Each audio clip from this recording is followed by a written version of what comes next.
This is Peter Rosenberg from Hot 97, Peterpalooza. You know, everything that is hip-hop, you can generally find me lurking around in the background, doing something nerdy, maybe eating a snack. They also call me your favorite restaurant's favorite customer. You know what I'm saying? Depends where you're at. But right now, I'm checking out some exclusive shit. This is exclusivezones.net. You already know that. We came so far to get to this point. How can we lose now? We got Dio. Come on, you back. Four corner, let's do this. July 20th, Saturday. Williamsburg Park, on the waterfront in Williamsburg. Odd Future, you know what I'm saying? All of them, in theory. Schoolboy Q, and then Meek Mill. And then I got these kids, World's Fair out of Queens, opening up the show. Funk Flex doing a special set. Yeah, that's it. It's gonna be pretty crazy. It's an awesome, diverse hip-hop show. Like it's all hip-hop, and I think, you know, the kind of hip-hop head I am, they're all the kind of groups that I love. And I understand it's sort of a different mix in terms of the hardcore fan base for each group, but that's what I love about it. I think it gives people who may not realize how much they're gonna like the other artists an opportunity to fall in love with new artists. So I think it's gonna be an awesome day.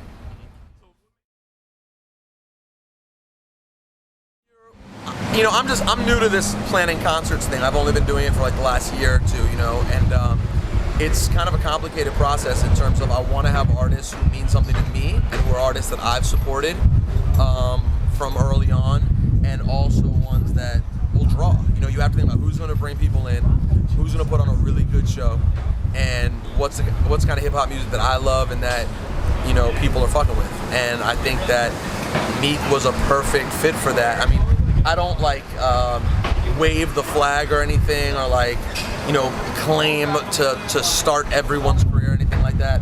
But you know, Meek and I was like getting his music directly from him very early. Like I think I was the first DJ here to play any of his records, maybe K Slay. But like me and Slay were the first ones to really get his music, and it was very early on. So I've always been excited about what's happened in his career ever since then. Odd Future, obviously, you know, I was the first person to ever play them on the radio, and we've had a really good relationship ever since the beginning. And then Schoolboy Q, you know, I have a deep relationship with TDE, and I actually consider myself sort of late to Schoolboy Q, but relatively compared to the rest of the world, I still think I was pretty early on playing them on the radio. But you know, I've just been a big supporter of everything they've done. They've been real supportive of my stuff. And then World's Fair are the homies, you know, like they're out of Queens, and ever since I got put on to them, I've just been a big fan, and they killed my mixtape. You know, I put their single 96 Nicks. They gave it to me first, and it went on my mixtape, and they did a dope freestyle on my tape. So it's organic. It's all people I have relationships with, and that's how we got this lineup. Yeah, their live show is crazy. Oh, they do a great show, and we have the bond over wrestling. They love pro wrestling, so do I. So like, we're kindred spirits.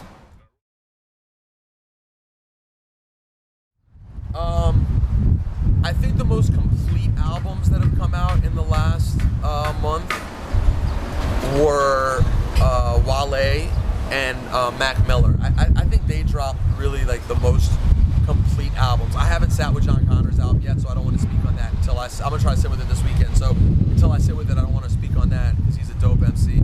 But I really think that the two most daring albums that came out were Mac Miller and Yeezus. I think they both didn't give a fuck about what's happening in the mainstream world. They just made them albums they wanted to make. I think J. Cole's album is just very complete, and I think the same about Wale. I think Wale, it's his best piece of work. I think it's the most complete thing he's done. Jay's album is good. You know, when the first day I heard it, I jumped on Twitter and I'm like, after one listen, this is the third or fourth best Jay-Z album of all time. But it was July 4th. I was sitting on the beach. I mean, that's part of Jay-Z's brilliance. The timing, you know, when Wednesday night came around, I turn on Flex and I hear Flex making this movie, and it's going into a holiday weekend, and you're like, damn, Jay did it again. He perfectly timed it. And now, with Flex in on it like this, like it was this big moment. And there's some great songs on there, but as time went on, I'm like, it's good. I don't know that I would put, it's not in his top 3, but you can make a case for it being 4 or 5. But a lot of people have been upset with me because the last couple weeks I've been saying, I'm like, truth is, though I think Jay-Z's the greatest of all time, I don't think he's the greatest album maker of all time. I don't think that's like, you know, like you can look at an artist like Kanye, or an artist like Ghostface, and I think they are more consistent album-wise throughout their career. Jay isn't as simple, and Jay's not just that. There's more to it. So I think the album's good. I think there are moments where he's incredibly vulnerable and gives us a lot about his personal life, which I found to be really surprising considering like the level of fame he has. I think he's very open on it. But then I think, like happens with some Jay albums, some of the beats you hear and you're like, you know, I was kind of making fun of the La Familia song because like cadences are a little weird. It's like I don't think it's great, but then he has some joints on there that are great and really personal. So if I was to pick the two best, I think Mac Miller and Wale and Cole really dropped the three best of the bunch. Yeah, I'll probably agree. I got a lot of stuff, man. I got a lot of stuff. I'm actually, you know, it's still very early on, but I'm working on my next TV project that I'm excited about, and that looks like it could be happening. And you know, unlike my last one, which was a game show, which I really enjoyed, but wasn't necessarily my passion. It was just something that was really fun and hip hop, so I loved it. The next thing I'm doing is like more of a passion project. It's more of like a real hip hop passion project. So I'm excited about that. I think what you'll be seeing. I think you'll be seeing it appear before the year ends. I think it'll be on TV somewhere, and I'm really excited about that. And then I'm working on my next music project, which I really don't want to say much about yet.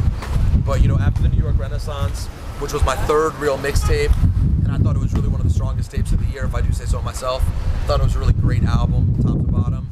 I decided I want to do the next one a little bit bigger, so I'm not even going to call the next one a mixtape. I'm working on an album now.